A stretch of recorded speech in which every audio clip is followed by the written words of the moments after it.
The storm outside was relentless, sheets of rain lashing against the windows and wind howling through the bare branches of the trees. Mark Anderson pushed open the front door, struggling to balance a large, battered cardboard box. As he was shaking off his wet coat, the warmth of the house enveloped him, a sharp contrast to the cold darkness outside. The house was filled with the soft sound of Christmas music, the scent of pine needles, and the lingering aroma of freshly baked cookies. Mark glanced at the living room. The tree was already up, lights twinkling, and his children, Sarah and Tommy, were busy arranging decorations with their mom, Judy. Sarah saw her dad and walked over. "What's that, Dad?" Sarah asked, looking at the box. "Your grandmother sent this over," Mark replied, setting the box down on the living room floor.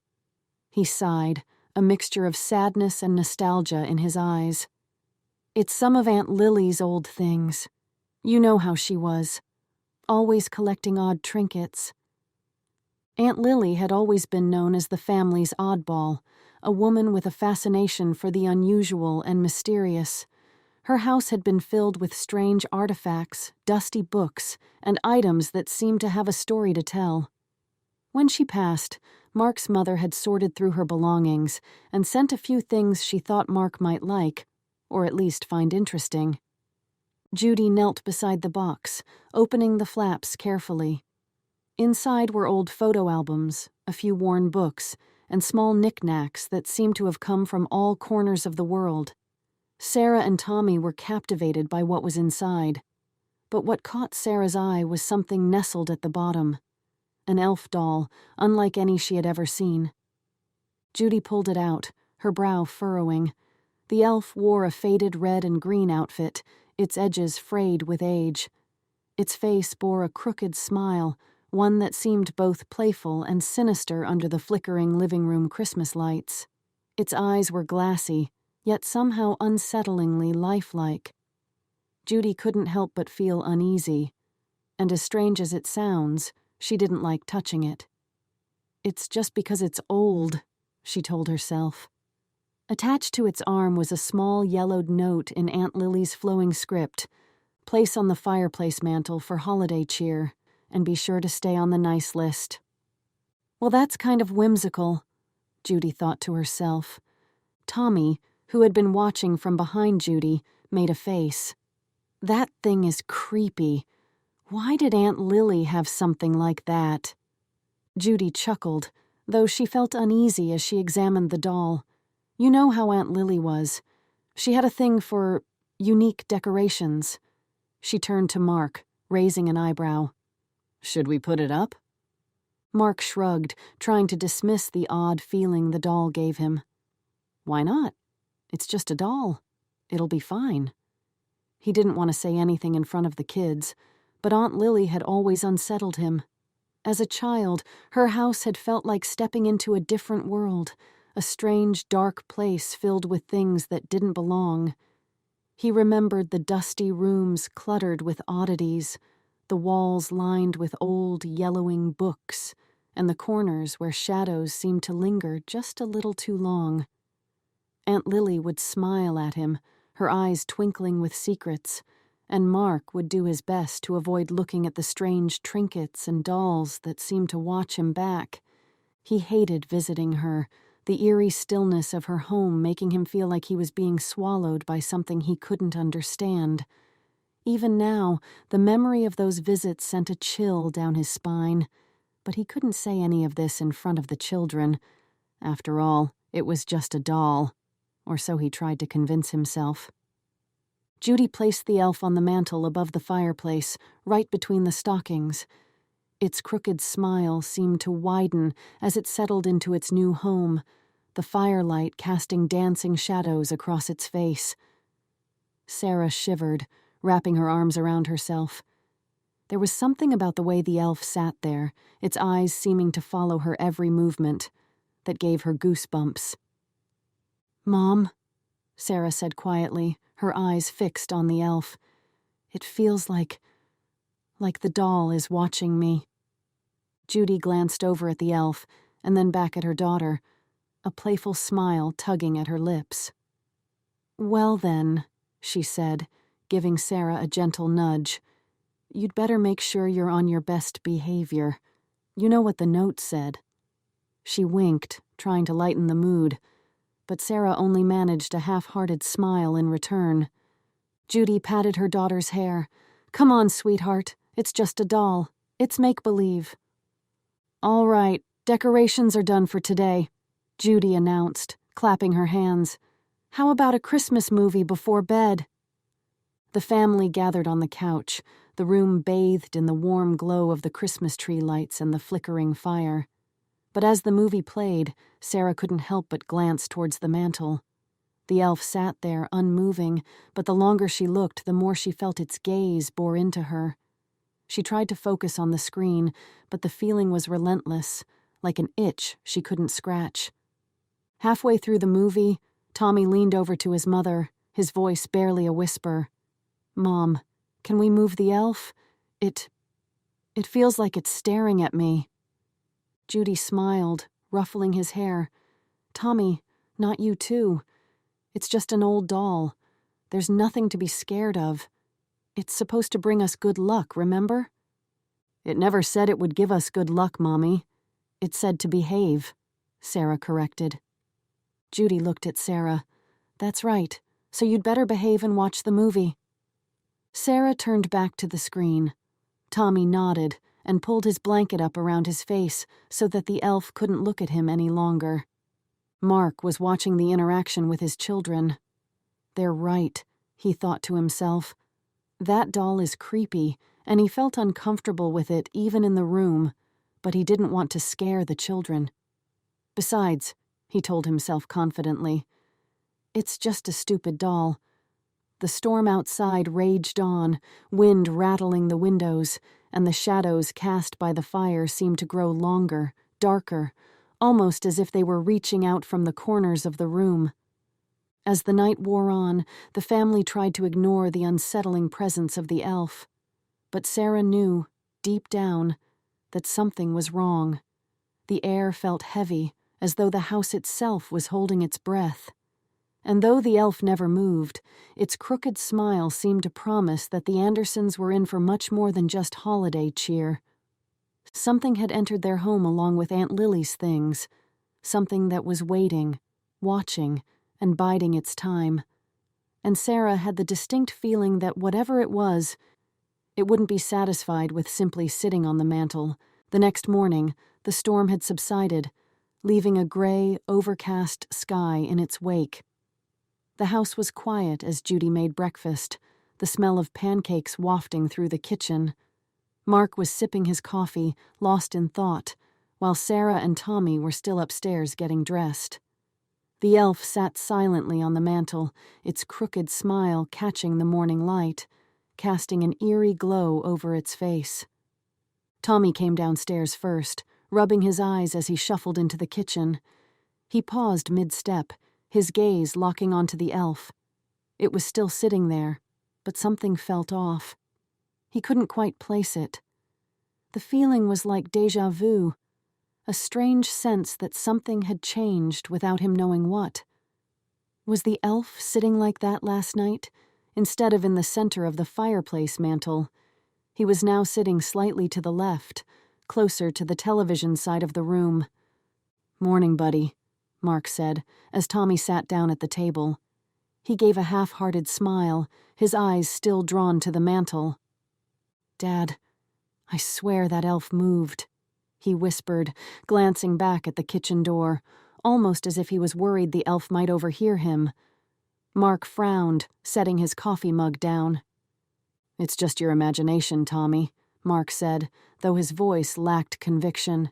"It's right where your mom put it last night." "Oh, God, did it move?" Mark thought to himself, slightly alarmed. Tommy nodded slowly, but the uneasy feeling wouldn't leave him.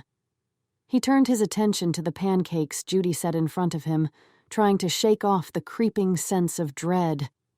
Sarah was the next to come downstairs, her eyes immediately finding the elf above the fireplace.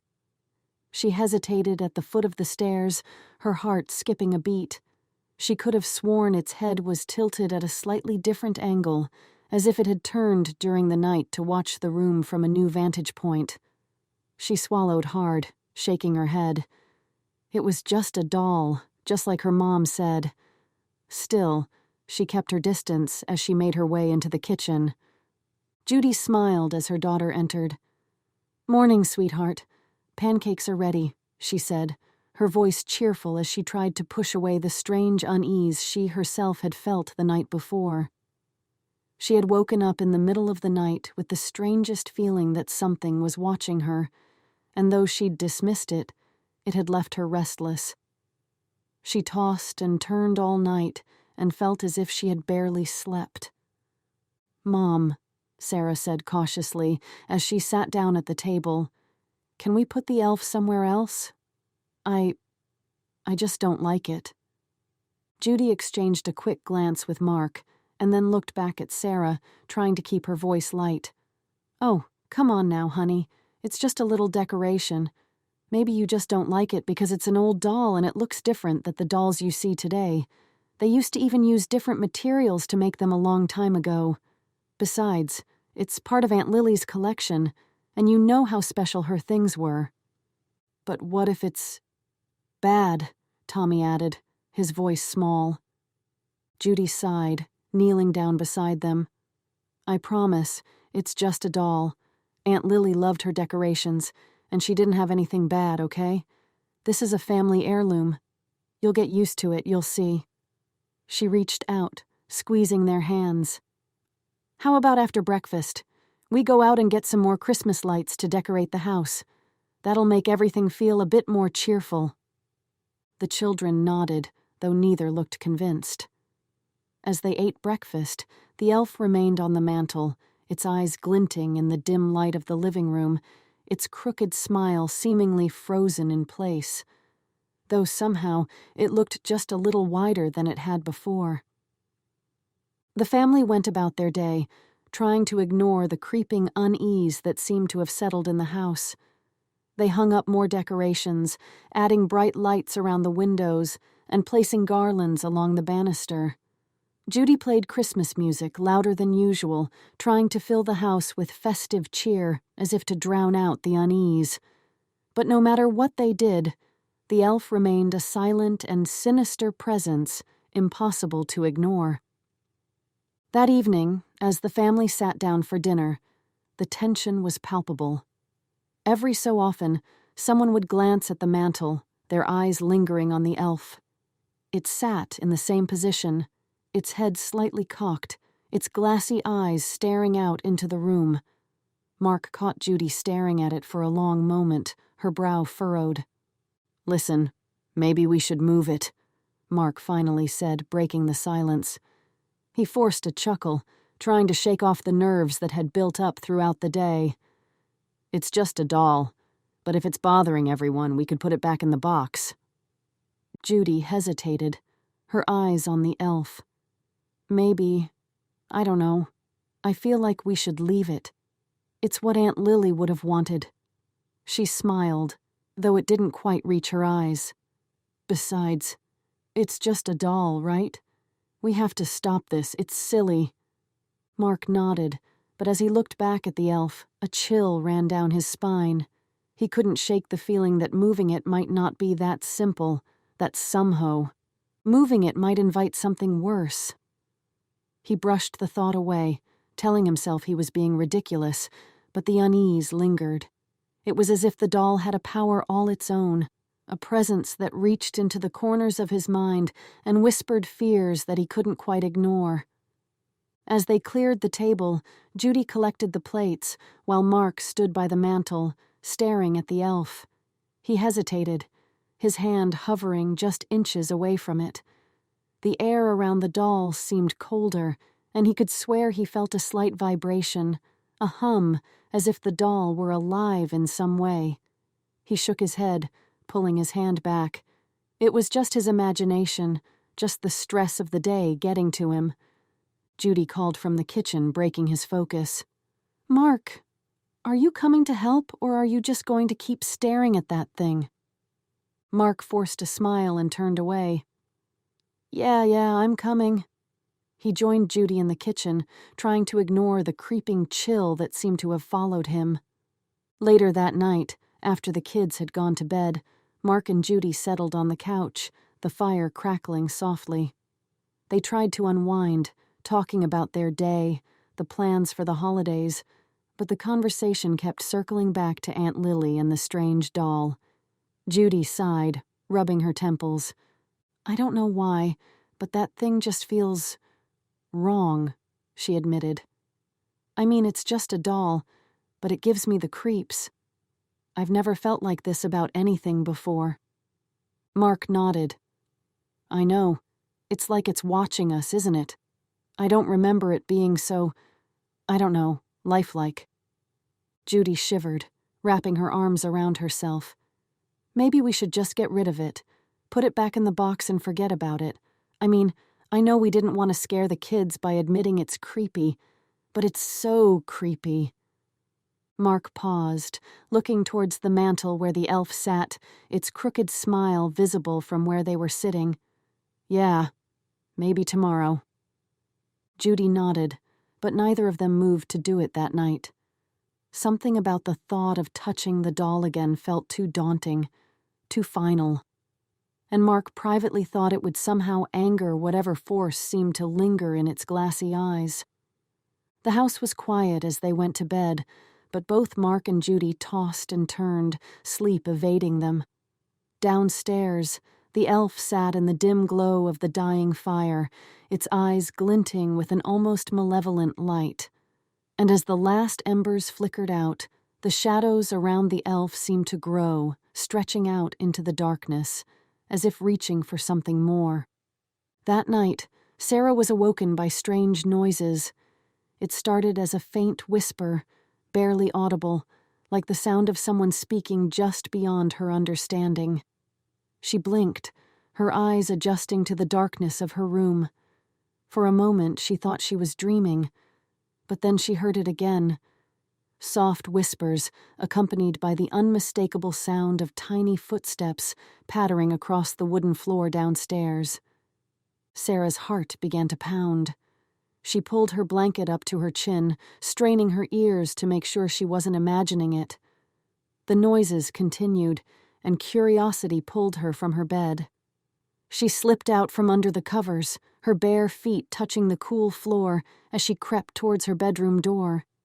It was probably Tommy playing in the hallway, she told herself. But in the middle of the night? What was he doing? She opened the door. Tommy wasn't there. His bedroom was directly across the hallway, and the door was open ajar. She could see Tommy sleeping in his bed. Then what was it? She listened. She heard the faint whispers again. She moved cautiously down the stairs, each step creaking under her weight. The whispers suddenly stopped, but she could still hear the faint padding of tiny feet. When she reached the bottom, she paused, peering into the dimly lit living room. Her breath caught in her throat. The elf was no longer on the mantel. It was sitting on the armrest of the couch, its crooked smile aimed directly at her, its glassy eyes reflecting the faint light from the street lamp outside. Sarah swallowed hard. She let out a faint sound that was halfway between a whisper and a scream. The room was cold, a chill that seemed to seep in from the shadows around her. She turned and ran back up the stairs, her heart pounding louder with each step. Once back in her room, she shut the door quietly, pressing her back against it. The doll moved. She stood there collecting her thoughts. Wait, that doesn't make sense. Dolls don't just move. Maybe someone moved it for some reason, she rationalized to herself. And maybe she only got scared because it was dark downstairs. Everything looks scarier in the dark. She tried to steady her breathing, but deep down, she knew something was wrong. One thing was certain. The doll had moved. She was sure of it. The next morning, Sarah hesitated before going downstairs. She could hear her parents and Tommy in the kitchen, the sound of breakfast being made, the clatter of dishes. She took a deep breath and made her way down, her eyes immediately seeking out the elf. It was back above the fireplace, sitting exactly where her mother had placed it. "Morning, sweetheart," Judy greeted, her voice cheerful. "Sleep well?" Sarah nodded, her eyes still on the elf. Its smile seemed different today, more sinister, as if it knew something she didn't.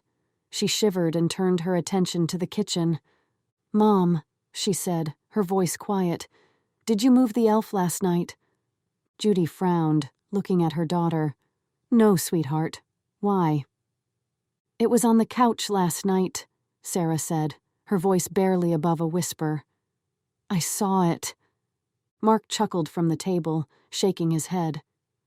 "Tommy, did you move the elf?" Tommy looked up from his cereal, his eyes wide. "No, I didn't touch it."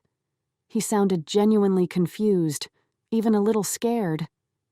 Judy sighed, giving Sarah a reassuring smile. "It's probably just your imagination, Sarah. Maybe you were sleepwalking, or maybe it was just a dream. The elf hasn't moved. It's right where we left it." Sarah nodded, but she couldn't shake the feeling that her mother was wrong. The elf had moved, and its smile, that crooked, sinister smile, seemed to promise that this was only the beginning. The following night, Mark and Judy tried to dismiss Sarah's story, but they couldn't shake the strange unease that seemed to have settled over the house. The air felt heavy, the holiday cheer dulled by an underlying sense of something watching, waiting. Around midnight, Sarah woke up again. This time she heard the faintest sound of bells, like the jingling of the elf's hat and the creaking of the stairs. She held her breath, her heart pounding in her chest. She wanted to hide under her blankets, pretend that nothing was happening, but the sound made her curious. She crept down the hallway and peeked over the banister. There, in the dim glow of the nightlight plugged into the hallway socket, she saw it, the elf, slowly making its way down the stairs, its limbs stiff and jerky, as if it were being moved by some unseen force. Sarah's eyes widened, her breath catching in her throat. She watched, frozen in terror, as the elf paused halfway down the stairs, its head slowly turning until it was looking directly at her. A strangled gasp escaped her lips, and she bolted back to her room, slamming the door behind her. She climbed into her bed, pulling the blankets up over her head, her whole body shaking. "I'm just dreaming. I'm just dreaming," she said over and over as she squeezed her eyes shut, trying to block out the image of the elf moving and its evil eyes looking at her with an unwavering stare. The next morning, she tried to tell her parents again, but they were already tense from the day before. Judy gave her a sympathetic look, brushing it off as a nightmare, while Mark simply shook his head, muttering something about overactive imaginations. Although Mark and Judy initially felt uneasy about Aunt Lily's Christmas elf, they had grown used to it, and unless Sarah mentioned it, they forgot it was even there. The elf seemed to blend in with the other Christmas decorations, but Sarah knew something was wrong. She knew what she had seen, and when she looked at the elf that morning, it was back above the fireplace again. Its smile disturbing, its eyes glinting with malice. Tommy seemed wary of the elf too. He kept his distance, his eyes darting to it whenever he entered the room, and he refused to go near the mantel. Even Mark, despite his dismissive attitude, avoided looking at it for too long, as if some part of him knew that something was off about the doll. That evening, as the family gathered in the living room to watch a movie, the atmosphere was strained. The elf sat on the fireplace mantel, its presence impossible to ignore. Every so often, Sarah could have sworn she saw it shift. Just a tiny movement, barely perceptible, but enough to make her stomach twist with fear. Halfway through the movie, the lights flickered, plunging the room into darkness for a brief moment. When they came back on, the elf was no longer on the mantel. It was sitting on the coffee table, its head tilted slightly, its smile aimed directly at Sarah. A scream tore from her throat, and Tommy jumped back, his eyes wide with terror. Mark and Judy turned, their faces paling as they saw the elf's new position. For a long moment, no one spoke, the air thick with fear. "All right," Mark said. "Who moved the doll?" "Tommy?" "Tommy." He shook his head, his eyes wide, looking up at his father. "Sarah? Why?" "I didn't do it. I told you the elf was moving." Judy stood up. "That's it!" Her hands trembling as she picked up the elf. This is enough," she said, her voice shaky. "We're putting it away. Now!" She carried the elf to the box that still sat in the corner of the room, shoving it inside and closing the lid tightly. The room seemed to let out a collective breath, the tension easing slightly as the elf disappeared from view. "See? Better?" Judy said. But Mark was still feeling fear and skepticism. "This is absolutely ridiculous. I don't know who moved the elf, but this is going to stop. The next person to touch that doll is getting grounded. No devices. Do you understand?" Both of the kids looked up at their father and nodded. But Sarah knew it wasn't over. She could feel it, the unease lingering in the air, the sense that the elf was still watching, still waiting. And as they all went to bed that night, Sarah was afraid.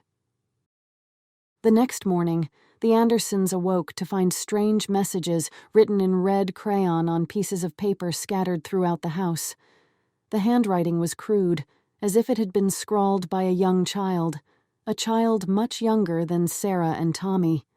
Each note more unsettling than the last. On the kitchen counter, a note on a torn piece of paper read, "Be good." On the coffee table, a note read, "I see you." And on the bathroom floor near the sink, one read, "Christmas is coming." Mark stood in the kitchen, staring at the note that had been left on the counter. He clenched his jaw, his eyes darkening with worry. "Who did this?" he asked, his voice low, almost trembling. "Tommy, Sarah, this isn't funny." Sarah shook her head, tears brimming in her eyes. "I swear, Dad, it wasn't us. It was the elf." Tommy, standing beside her, nodded quickly. "I heard it last night. I heard it laughing. It was moving around the house in the dark." Sarah gasped in relief and surprise. "You saw it too?" Tommy nodded. Judy shivered, folding her arms. She glanced at the box where they had stashed the elf the night before. The lid was still closed, but something about it felt wrong, like a presence radiating from within the box. Later that night, as the family tried to settle in, the warmth of the fireplace seemed to turn cold and oppressive. The flickering flames offered no comfort, their light barely piercing the gloom that seemed to have settled over the house. The air was thick, stifling, as though the house itself were holding its breath.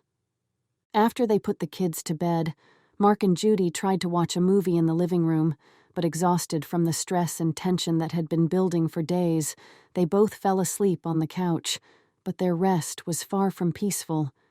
The dreams began almost immediately, vivid, disturbing visions of the elf standing and staring at them, its smile wide and menacing, its glassy eyes glinting in the darkness. Judy awoke with a start, her heart pounding, the image of the elf still fresh in her mind. She turned her head, her breath catching as she thought she saw a shadow move near the corner of the living room. She blinked, and it was gone. But the sense of dread remained, gnawing at her insides. Mark, too, was restless. He dreamt of the elf whispering to him, its voice soft but insistent, repeating the same chilling words over and over again. "Be good. Be good. Christmas is coming." He woke in a cold sweat, his hands trembling as he wiped his forehead. He glanced around the dark room, half expecting to see the elf standing there, watching. The room was empty, but the feeling of being watched never left him. Upstairs, Sarah lay wide awake, staring at her ceiling, the fear gnawing at her insides. She knew the box wasn't going to stop the elf. It was only getting started, and whatever it wanted, it wasn't going to stop until it got it. Sarah had reached her limit. She could no longer sit back and pretend that everything was normal. The whispers, the laughter, the eerie notes, and the unnerving dreams were too much. She needed to understand what was happening and why this elf was tormenting her family. One afternoon, while her parents were at work and Tommy was at a friend's house, Sarah decided to do some digging. She opened her laptop, her fingers trembling slightly as she typed in a simple search: haunted Christmas elf doll. It was almost a joke to herself, but deep down she knew she wasn't laughing. Page after page of festive stories, holiday traditions, and urban legends flooded her screen. She scrolled, her eyes darting over headlines until something caught her attention. The Forgotten Elf, a Tale of Terror from Willow Creek. Sarah clicked the link, her eyes scanning the text quickly. The article described a local family from a nearby town, Willow Creek, who had mysteriously disappeared during the holiday season over a decade ago. The only thing left behind in their home was a single Christmas decoration, a crookedly smiling elf doll. Sarah's stomach twisted with unease as she continued reading. According to local lore, the elf was believed to be cursed, intended to punish those who misbehaved during the holidays. The legend suggested that the doll would come to life, seeking out those who didn't follow the spirit of Christmas. Sarah's heart pounded as she scrolled down to a photo attached to the article. The black and white image showed a family gathered around a Christmas tree, their faces blurred by age. But there, sitting on the mantel, was a doll, the same elf that was now in her house. Its smile was unmistakable, crooked, sinister, its eyes seeming to glint even in the old photograph. It was as if the doll was aware it was being watched, aware of the fear it was meant to evoke. Sarah swallowed hard, her fingers numb as she clicked on another link, a forum where locals discussed the urban legend. Stories of the Willow Creek family filled the page. Rumors of strange happenings, whispers in the night, notes appearing out of nowhere. One comment stood out to her. My grandmother said the elf was meant to keep children in line, but it was more than that. It was watching, waiting. The family that owned it before vanished without a trace. A chill ran down Sarah's spine as she leaned back in her chair, the pieces of the puzzle slowly falling into place. Aunt Lily must have somehow acquired the elf after the Willow Creek family disappeared. Had Aunt Lily known what it was capable of? Had she believed in the stories, or had she thought it was just another one of her strange collectibles? Sarah's hands shook as she closed the laptop. She had to tell her parents.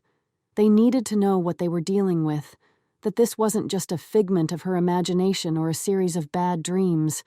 The elf was dangerous.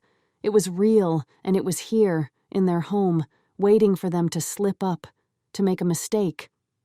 She stood up, her eyes darting toward the living room where the box containing the elf had been stashed.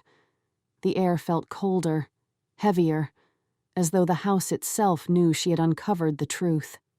She took a deep breath, her resolve hardening.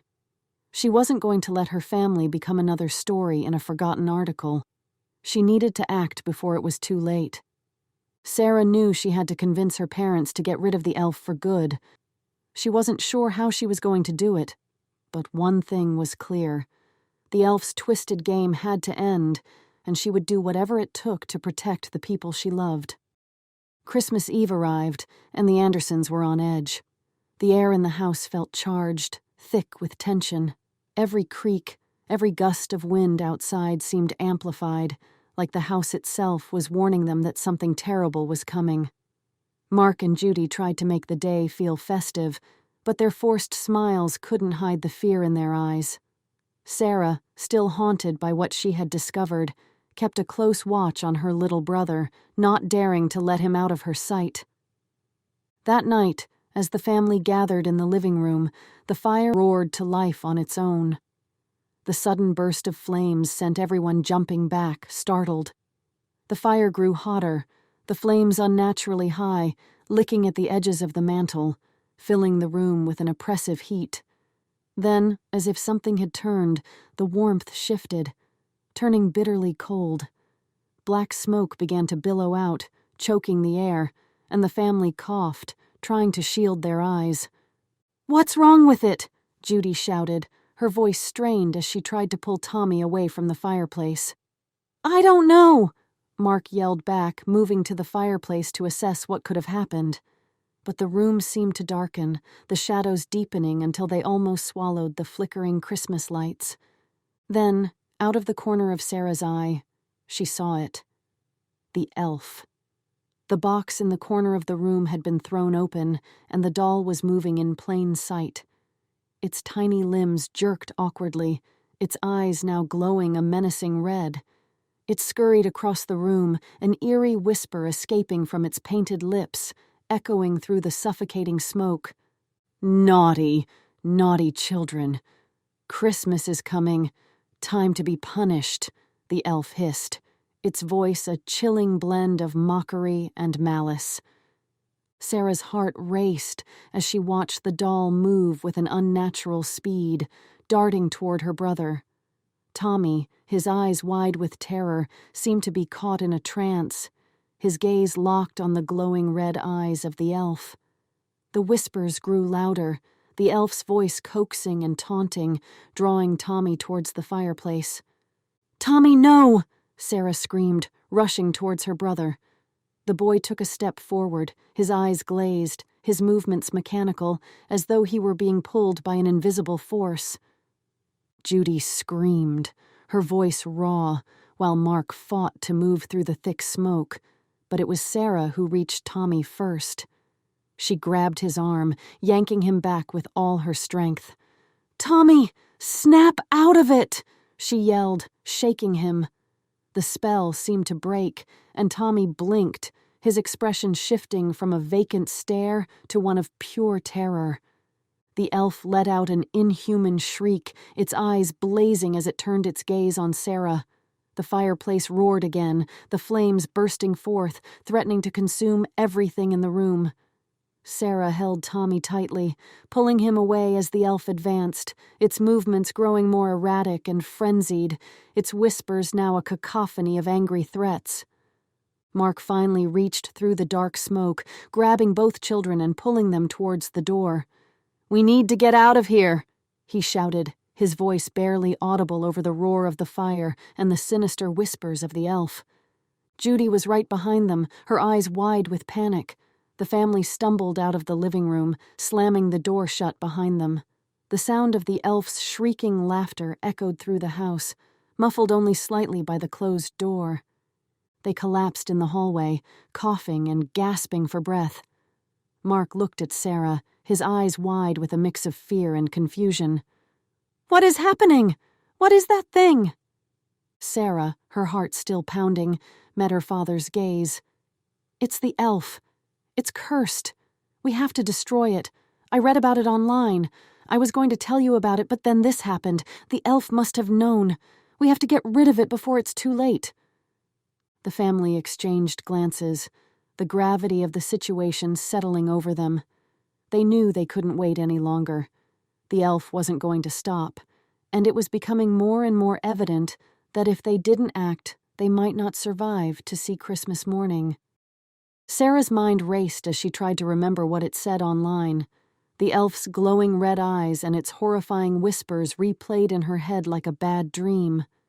She had read everything she could about the doll, and somewhere in the back of her mind, a story came to her.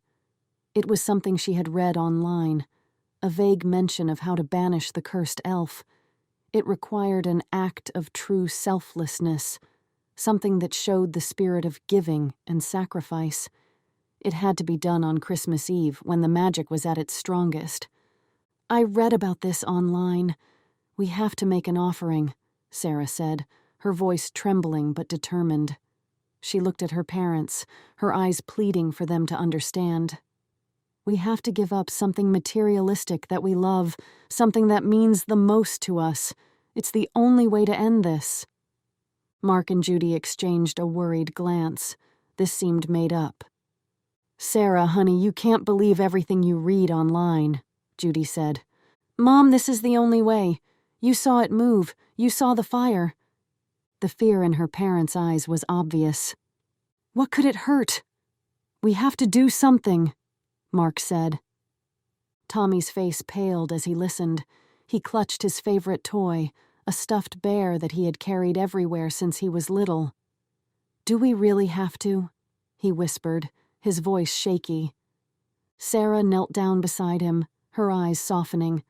"Tommy, I know it's hard, but if we don't do this, the elf won't stop. It'll keep hurting us." She put her hand on his shoulder. "We have to do this together." Tommy swallowed hard, tears brimming in his eyes, but he nodded. "Okay," he whispered. "Wait," Mark said. "He's a Christmas elf, right? Christmas. It's not the old things, but maybe the Christmas presents we need to get rid of. He thinks we're naughty and undeserving of the gifts." "Well, he's wrong," Judy added. "It doesn't matter," Mark replies. "These are his twisted rules. He has decided we can't have presents. That's what we have to get rid of." Tommy looked up at his father, relieved. The family went back into the living room, where the oppressive cold still hung in the air. The fireplace was dark, the flames now reduced to smoldering embers. The elf lay on the floor, its eyes glowing faintly, as if it was getting prepared for something more sinister to happen. Sarah took a deep breath and looked under the tree for a present with her name on it. Tommy followed, holding his gift tightly, and then Mark and Judy did the same. The family went outside to the fire pit in their backyard. They gathered some wood, and Mark lit a fire. The cold winter air bit at their skin, but they worked quickly, the urgency of their task driving them forward. Once the fire was crackling, Sarah looked at the others, her eyes filled with determination. "We need to do this now," she said, her voice steady despite the fear she felt. Mark and Judy stood behind them, watching with a mix of fear and hope. Sarah looked at her parents, then back at Tommy. "On 3, okay?" she said. Tommy nodded, his eyes turned toward the house where he swore he could see the elf peeking through the window, and he looked angry as if things weren't going according to plan. 1, 2, 3. Together, the family threw their beloved presents into the fire pit. The embers flared to life, and the flames roared higher, a blaze of orange and red that filled the cold night air with warmth. The elf had made its way outside and was now standing on the lawn. It let out an ear-piercing shriek, and its glowing eyes were wide with fury as the fire consumed the offerings. The whole backyard seemed to vibrate with a dark energy, the shrieking growing louder, echoing through the trees. The flames from the fire pit, once dull, now danced higher, twisting and writhing as if fighting against something unseen. Sarah held her breath, her heart pounding as she watched the elf. A look of terror was on Tommy's face as he watched the elf fighting to the inevitable and moving erratically on the ground. Suddenly, the shrieking stopped, and the flames died down, leaving the yard in an eerie silence. The oppressive cold lifted, replaced by a stillness that seemed almost unreal. The elf lay on the ground, its body limp, its eyes now dull and lifeless. Sarah let out a shaky breath, her entire body trembling. She turned to Tommy, who was staring at the elf, his eyes wide with a mixture of fear and relief. She pulled him into a hug, her own tears finally spilling over. "We did it!" she whispered, her voice cracking. "It's over." Mark and Judy rushed forward to wrap their arms around their children. The family held each other, the weight of what they had just done settling over them. They had faced their fear, made the ultimate sacrifice, and in doing so, they had saved each other. The elf lay on the ground, its crooked smile now nothing more than a lifeless expression painted on porcelain. The nightmare was over, and for the first time in what felt like an eternity, the Anderson family could finally breathe again. breathe again. The Anderson family knew that they could not risk keeping the elf in their home. The events of the past few days had taken their toll, and they wanted nothing more than to ensure the nightmare would never return. Mark and Judy decided that the only way to truly rid themselves of the cursed doll was to take it far away and bury it, somewhere deep in the woods where no one would ever find it.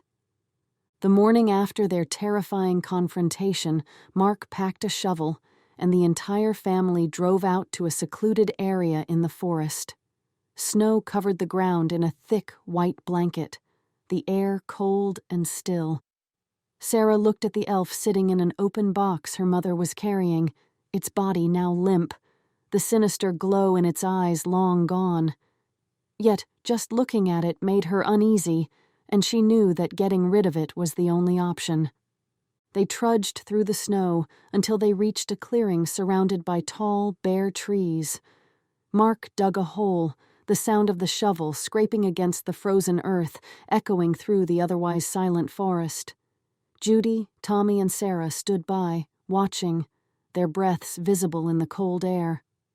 Once the hole was deep enough, Sarah stepped forward, her heart pounding as she dropped the elf into the pit. Mark quickly covered it with soil, and soon the cursed doll was hidden from sight. The family stood there for a moment, staring at the mound of earth, as if waiting for something to happen. But there was nothing, only the gentle rustle of the wind through the trees. Judy took a deep breath, placing her hand on Sarah's shoulder. "It's over," she said, her voice filled with both relief and exhaustion. "Let's go home." Back at the house, the atmosphere was different, lighter, calmer. It was Christmas Day, and though the memories of what they had experienced still lingered, there was a sense of peace that hadn't been there since before they brought the doll home. The Andersons sat together in the living room, opening the remaining presents, their laughter filling the space that had once been filled with fear. They were careful not to talk about the elf, as if mentioning it might somehow bring it back. Instead, they focused on each other, grateful that they were safe and together. Tommy smiled as he opened a new stuffed animal, hugging it tightly to his chest. Sarah glanced at her parents, her eyes meeting her father's. Mark nodded, a silent acknowledgement of what they had been through and the strength they had found in each other. Judy reached over, pulling her children close, and for the first time in days, Sarah allowed herself to relax. But somewhere deep in the snow-covered woods, the clearing where the Andersons had buried the elf was quiet, the mound of earth now covered in a layer of fresh snow. For a moment, everything was still. Then, beneath the snow, a small Christmas elf climbed out of the earth. First his hands and arms, then his porcelain face with a wicked smile. A whisper, carried on the cold wind, echoed through the trees. "Christmas will come again."